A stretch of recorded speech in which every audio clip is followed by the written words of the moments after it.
अल्हम्दुलिल्लाहि रब्बिल आलमीन वस्सलातु वस्सलामु अला सय्यिदिल अंबिया वल मुरसलीन व अला आलिहि व सहबिहि अजमाइन अम्मा बाद। मेहमान खुसूसी प्रोफेसर मोहम्मद अय्यूब ताजुद्दीन नदवी साहब, शेख मोहम्मद रहमानी मदनी साहब, डॉक्टर अरकम रईस मदनी साहब, मास्टर सरवर साहब, डॉक्टर महफूजुर रहमान साहब,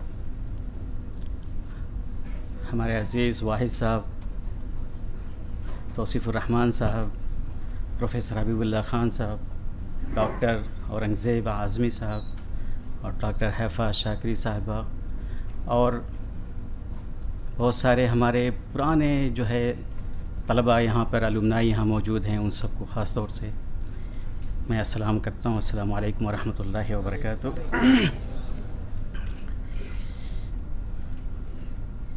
बड़ी खुशी हो रही है कि आज हम अपने तालिब इल्म जो एक होनहार तालिब इल्म हैं और जिनको बनाने में यकीनन सनाबिल के असातिज़ा का क्रेडिट उनको जाता है। मुझे नहीं पता कि हबीब रियाज़ ने सनाबिल से पहले कहाँ पढ़ा था।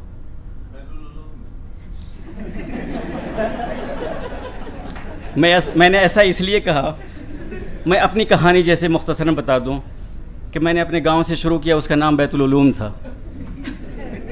उसके बाद 3 दिन एक मदरसे में पढ़ा, उसका नाम चश्मे फैज़ था। उसके बाद 8 साल एक मदरसे में पढ़ा, उसका नाम दारुल मऊ है। उसके बाद वहाँ से 2 साल मदरसतुल इस्लाम में पढ़ा, 4 साल नदवतुल उलमा में, 1 साल जामिया मिल्लिया इस्लामिया में और 11 साल जवाहरलाल नेहरू यूनिवर्सिटी में। लेकिन मैं अपने नाम के आगे नदवी लगाता हूँ, तो कहीं कहीं ऐसा महसूस होता है कि ठीक है, एक नदवी टाइटल तो लगा दिया, लेकिन मुझे बनाने में किसका किसका हाथ है। कहीं मैंने 8 साल पढ़ाया, उसका तो नाम मेरे नाम के आगे नहीं है। कहीं 11 साल मैंने पढ़ाया, उसका तो नाम मैंने अपने नाम के आगे नहीं लगाया। तो क्रेडिट हबीब रियाज़ उन सबको जाता है जिसने आपको बनाया है। वो जो प्राइमरी में आपने पढ़ा है, जिन्होंने आपको लिखना अलिफ बा ता सिखाया था, और ये इंग्लिश का ज़ौक़ आपको कहाँ से पैदा हुआ ये तो हमें नहीं मालूम। जब आप जामिया मिल्लिया इस्लामिया आए, यकीनन इससे पहले एक बड़ी मज़बूत बुनियाद थी आपकी, और उस मज़बूत बुनियाद को बनाने में मैं समझता हूँ कि प्राइमरी से लेकर सनाबिल से गुज़रते हुए फिर यहाँ पर ख़ास तौर से फ़र्स्ट ईयर में प्रोफेसर हबीबुल्लाह ख़ान साहब ने जो चंपक खूब पढ़वाया, आपको ट्रांसलेशन की मशक़ कराई। फिर सेकेंड ईयर में हमारे जो है प्रोफेसर अय्यूब साहब ने, और मैं बदनसीब रहा कि जैसे ही वो ये 3rd ईयर में आए मैं फर्स्ट ईयर में चला गया, तो मैं तो बदनसीब रहा, लेकिन बहरहाल एमए में पढ़ाने का मौका मिला। बहुत होनहार तालिब इल्म हैं। जब से मैं इधर 8-9 महीने हो गए मुझे हेड बने हुए, तो एक जज्बा पैदा हुआ कि ज़रा मैं मालूम करूं कि हमारे यहाँ से जो तलबा फारिग होते हैं वो क्या कर रहे हैं इस वक्त। तो एक हमने गूगल फॉर्म बनाया और हमें अक्टूबर में एक प्रोग्राम करने का इरादा है अलुमनाई का। ये तो काफ़ी एडवांस चल रहे हैं, अभी अलुमनाई नहीं हुए, उसके बाद ही 2-2 किताबें इनकी हमारे सामने हैं। तो हम एक सर्वे करवा रहे हैं। सर्वे क्या, एक गूगल फॉर्म जो है फॉर्म बनाया कि हमारे अलुमनाई कहाँ कहाँ हैं।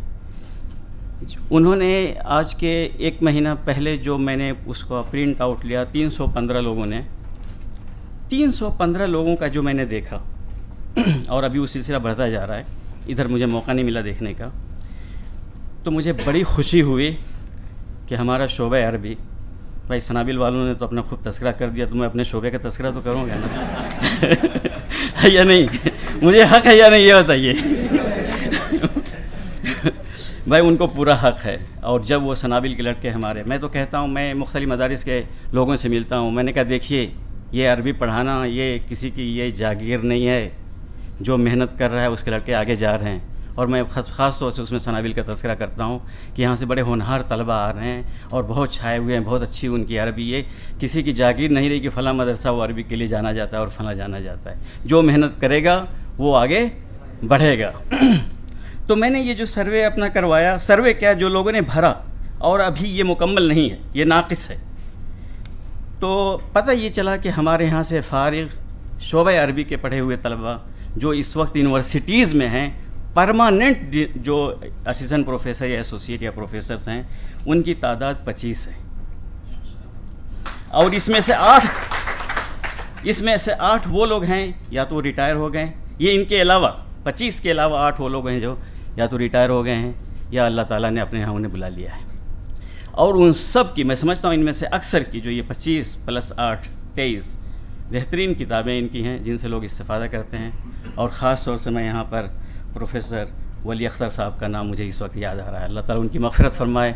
उनकी किताबों से हम बहुत इस्तेफ़ादा करते हैं।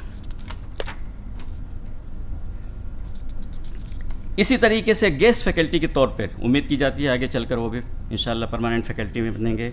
उनकी तादाद तकरीबन 10 या उससे कहीं ज़्यादा है, जो अभी हमें पूरा फिगर नहीं मिला है। इसी तरीके से गवर्नमेंट कॉलेजेस में शोबे अरबी के तलबा जो फारिग यहाँ से हुए हैं वो पढ़ा रहे हैं इस वक्त तकरीबन 15 बल्कि उससे ज़्यादा हैं जो गवर्नमेंट कॉलेजेस में उस्ताद हैं। गवर्नमेंट स्कूल्स में हमारे यहाँ के फारिग तलबा की बड़ी तादाद है। मेरे पास 32 लोगों की लिस्ट है।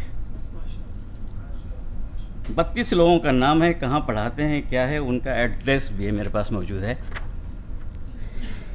प्राइवेट स्कूल्स में एक बड़ी तादाद है, उसमें कुछ यहाँ और कुछ बाहर में भी 2 तरीके के, कुछ गवर्नमेंट इंस्टीट्यूशन में हैं और कुछ प्राइवेट हैं। और हम जो प्रोग्राम अक्टूबर में करने जा रहे हैं, हम उसमें ये नहीं करेंगे कि जो सिर्फ सरकारी इदारों में जो तदरीस के फ़राइज़ अंजाम दे रहे हैं हम उन्हीं को बुलाएंगे, बल्कि असलन हम ये देखेंगे कि चाहे वो कहीं भी हो, किसी मदरसे में क्यों ना हो या अपनी कोई ऑर्गेनाइजेशन चला रहा हो, देखेंगे कि उसका कंट्रीब्यूशन उस समाज के लिए, मुआशरे के लिए क्या है, और उसको हम यहाँ पर एजाज़ से इंशाअल्लाह नवाजेंगे। हमारा यही टारगेट। वरना हमने देखा कई जगह क्राइटेरिया ये बनाया गया कि सरकारी मुलाजिम है तो उसको स्टेज पे बैठाया, उसको चादर वगैरह, शाल वगैरह से नवाज दिया। मुझे समझ में नहीं आया कि एक शख्स जो फला मदरसे में पढ़ा रहा है, सैकड़ों हज़ारों बच्चे उस मदरसे में पढ़ रहे हैं, साहिब तसनीफ़ भी है, उसका तो पता नहीं चला कि वो कहाँ गया। तो इंशाअल्लाह आप हमें हमारे लिए दुआ करें कि हम जो है उन सबको बुला सकें। इस कैंपस में इंशाअल्लाह बुलाएंगे। और एक बड़ी तादाद है जो टीचिंग के अलावा, आपको मालूम होना हमारे यहाँ से 2 फातिहुल तहसील तलबा जो है इस वक्त एम्बेसडर है। एक चाड में जहाँ पे सेकंड ऑफिशियल लैंग्वेज अरबिक है, और एक सीरिया में जो है इरशाद साहब, और चाड में हिफ्ज़ुर रहमान साहब। ये दोनों हमारे यहाँ से, एक साहब ने जो सीरिया में वो हमारे यहाँ से PhD हैं, और हिफ्ज़ुर रहमान साहब ने MA किया। ये 2 PhD भी किया अल्हम्दुलिल्लाह, वो भी PhD। तो 2 हज़रात यहाँ से एम्बेसडर हैं। इसी तरीके से कुछ लोग NTR में हैं, कुछ लोग हमारे ऐसी सर्विसेज जो हम मिनिस्ट्री की हैं, जिनकी तफासिल मैं नहीं बयान कर रहा हूँ यहाँ पर, उसमें भी हैं। अताउर रहमान साहब माशाल्लाह वो डायरेक्टर हैं इग्नो के। इसी तरीके से और भी दूसरे मैदान में, और मेडिकल टूरिज़म का तो मैं तस्करा ही नहीं करूँगा।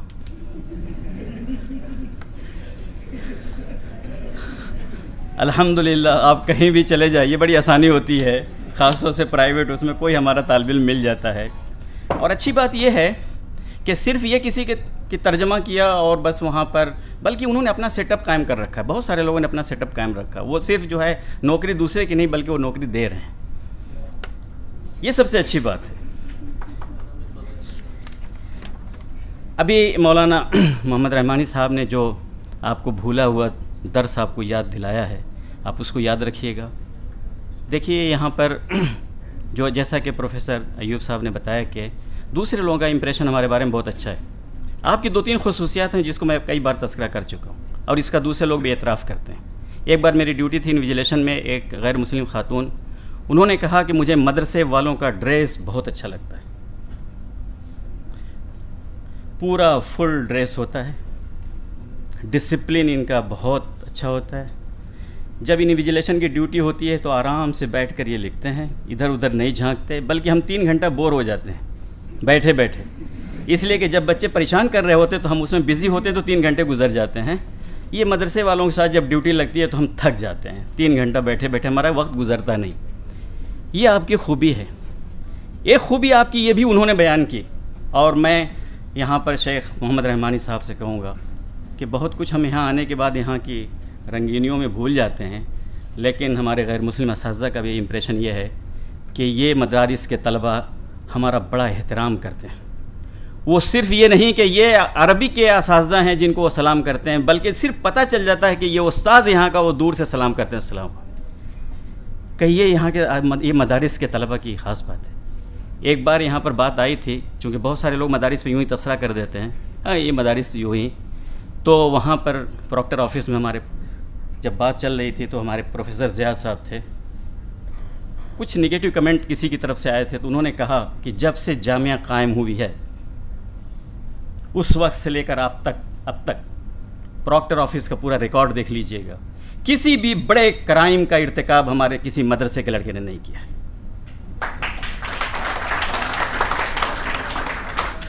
छोटी मोटी शरारतें तो हो जाती हैं, वो भी नहीं होनी चाहिए। मौलाना जैसे बात की, देखिए आपका ड्रेस चाहे मदरसे में कुर्ता पजामा था, यहाँ के पैंट शर्ट में बदल गया है, ठीक है, मैं इस पर कोई तबसरा नहीं करूँगा, लेकिन दूसरे लोग आपको ये जानते हैं कि ये सनाबिली, ये नदवी, इस्लाही, फलाही, सलफ़ी, हाँ ये हैं, और वो लोग आपके बूदोबाश को, उठने बैठने को, चलने फिरने को, हर तरीक़े को देख रहे हैं। वो आप आपका ड्रेस चाहे जो भी, उनको पता चल जाता है ये मदरसे का है, और उसको देखते हैं। अगर आपने गलत किया, कहा ये गलत कर रहा है, तो ये याद रखिएगा दुनिया आपको देख रही है। आप दावत दे सकते हैं, आप अपने अमल से, अपने किरदार से, अपने ये जो बूदोबाश से, अपने चलने फिरने के अंदाज से, अपने खाने उठने बैठने के अंदाज से, आप अपने तरीक़ों से आप दे सकते हैं दावत, ये सबसे अहम है। फिर मैं अब चंद बातें थी, और एक खुसूसियत आपकी है कि आप मेहनती हैं, जो मदरसे ने आपको मेहनत करने का सलीक़ा दिया है, बल्कि आदत डालती है कि किसी भी माहौल में आप एडजस्ट कर जाते हैं। एक छोटे से कमरे में 4 लोगों का रहना, इतनी तंगी की अगर वो करवट बदलता है तो दूसरा उठ जाता है, उसमें भी आप पढ़ लेते हैं। ये उन मदारिस ने आपको ये हुनर दिया है जीने का, इन हालात में भी। और यहाँ पे बहुत सारे अफराद ऐसे होंगे कि जो बड़ी मुश्किल हालात से गुज़र रहे हैं, लेकिन मैं कहूँगा कि उन्हीं कलियों को हक़ है लज़्ज़त लुत्फ़े बहारां का, उन्हीं कलियों को हक़ है लज़्ज़त लुत्फ़े बहारां का, जो कलियाँ इब्तिदाए उम्र से कांटों में पलती हैं। और ये बहुत ज़रख़ेज़ मिट्टी है, जैसा कि हबीब रियाज़ की मिट्टी बड़ी ज़रख़ेज़ दिख रही है। यहाँ पर जितने लोग बैठे हैं ये हीरे जवाहरात हैं, और क्या क्या करेंगे। और मैं ये मानता हूँ जिस वक्त हम थे इस मरहले में, उस वक्त कंपटीशन कम था, इस वक्त कंपटीशन ज़्यादा है, और उसी के हिसाब से इंसान तैयार होता है। जिस वक्त हम ग्रेजुएशन में थे, यकीनन बिला मुबालगा मैं कहूँगा कि हमारी सलाहियत आपकी सलाहियत से कम थी, उस वक्त कंपटीशन इतना नहीं था।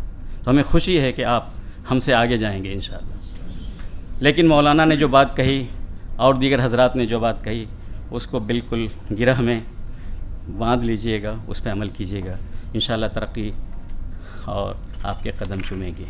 मैं एक बार फिर मुबारकबाद देता हूँ हबीब रियाज़ को। लेकिन एक बात मैं कहूँगा,